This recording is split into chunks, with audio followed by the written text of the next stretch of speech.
অতীত নিয়ে বিতর্ক না করে সামনের দিকে এগিয়ে যেতে হবে, সে লক্ষ্যেই বর্তমান সরকার কাজ করছে।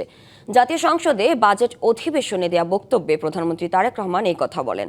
মানুষের কল্যাণের কথা চিন্তা করে সর্বোচ্চ বৃদ্ধি বিবেচনায় এবারের বাজেট উপস্থাপন করা হয়েছে বলেও জানান সংসদ নেতা। এই মুহূর্তে প্রধানমন্ত্রী তারেক রহমানের বক্তব্য শুনতে সরাসরি যাচ্ছি সেখানে, সংসদ অধিবেশনে। যারা আমাদেরকে ভোট দিয়ে এখানে পাঠিয়েছে তাদের জন্য কাজ করার জন্য তাদের সুরক্ষা বৃদ্ধি করা। মাননীয় স্পিকার, দ্বিতীয় ধাপে আমরা চাই রাজস্ব সংস্কার, ব্যাংকিং খাতের পুনর্গঠন, বিনিয়োগ পরিবেশের উন্নয়ন, রফতানি বহুমুখীকরণ এবং অবশ্যই কর্মসংস্থান সম্প্রসারণ করা।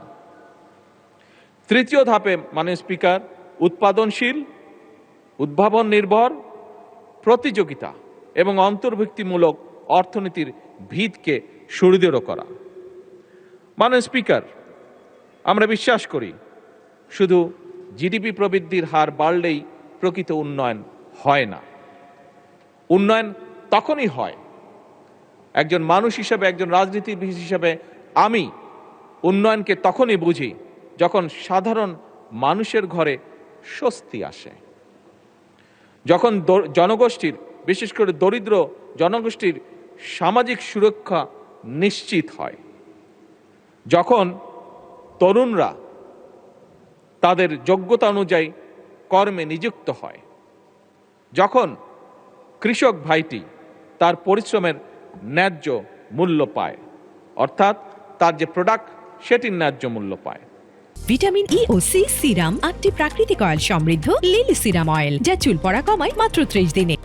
যখন উদ্যোক্তারা, যেটি মাননীয় বিরোধী দলের নেতাও তার বক্তব্যে কিছুটা উল্লেখ করেছেন, যখন কোনো ইনভেস্টর বা উদ্যোক্তা কোনো রকম হয়রানি ছাড়া ব্যবসা শুরু করতে পারেন, ব্যবসা করতে পারেন এবং পরিচালনা করতে পারেন, এবং আমানতকারী তার অর্থ ফেরত পাওয়ার নিশ্চয়তা পান, এবং রাষ্ট্রীয় প্রতিষ্ঠানগুলো জনগণের কাছে স্বচ্ছ এবং দায়বদ্ধ থাকে।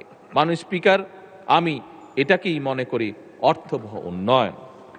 আমাদের এবারের বাজেটে সেই মানবিক এবং গণতান্ত্রিক অর্থনীতির ভিত্তি নির্মাণের রূপকল্প। মাননীয় স্পিকার, স্বাভাবিকভাবেই অর্থনীতি একটি সিরিয়াস ম্যাটার।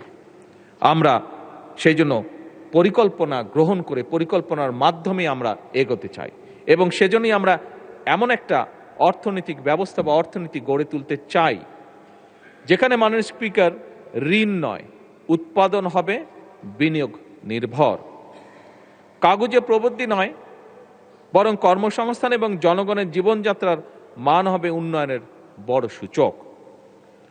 মাননীয় স্পিকার, বাংলাদেশ, যে বাংলাদেশকে নিয়ে আমরা অনেক কিছু ভাবি, অনেক চিন্তা করি, এমন একটি বাংলাদেশকে আমরা গড়তে চাই, এমন একটি বাংলাদেশকে আমরা গড়ে তুলতে চাই যেখানে আমাদের তরুণরা তারা চাকরির জন্য বছরের পর বছর অপেক্ষা করবে না, বরং তার মেধা, দক্ষতা এবং উদ্যোক্তা দিয়ে তার যে উদ্যমী যেই শক্তিটি আছে সেটি দিয়ে নিজেই নিজের কর্মসংস্থান সৃষ্টি করতে পারবে। এবং মাননীয় স্পিকার, সে কারণেই আপনি খেয়াল করে দেখবেন এবারের বাজেটে আমরা যেটি চেষ্টা করেছি, মাননীয় স্পিকার, 100% সফল এখনো হয়তো আমরা হতে পারিনি, কিন্তু আমরা যে উদ্যোগটা গ্রহণ করেছি, যে চেষ্টা করেছি, সেটি হচ্ছে দেশীয় শিল্পকে বিকাশের জন্য আমরা সব রকম প্রাধান্য দেওয়ার চেষ্টা করেছি, এবং একই সাথে মাননীয় স্পিকার, নতুন কর্মসংস্থান যেখানে যে সেক্টরে সৃষ্টি হতে পারে সেটির পথ আমরা সুগম করার চেষ্টা করেছি। মাননীয় স্পিকার, আমাদের লক্ষ্য, আগেও বলেছি মাননীয় স্পিকার, আমাদের লক্ষ্য হচ্ছে একটা বাংলাদেশ তৈরি করে যেটা হবে উৎপাদনমুখী দেশ, রফতানিমুখী এবং উদ্ভাবন নির্ভর অর্থনীতি তৈরি করা আমাদের। এবং এ কারণেই কিন্তু মাননীয় স্পিকার, এখানেও আমি বলেছি, আমাদের শিল্পমন্ত্রী ওনার একটি বক্তব্যে কয়েকদিন আগে বলেছেন, আমরা যে সকল বাস্তবায়নের জন্য এই অর্থনীতির যে গতি চাকা, এটিকে বেগবান করার জন্য মাননীয় স্পিকার, আমরা বন্ধ এবং রুগ্ন যে শিল্প কারখানাগুলো আছে সেগুলো চালু করার বিভিন্ন রকম উদ্যোগ আমরা গ্রহণ করেছি মাননীয় স্পিকার।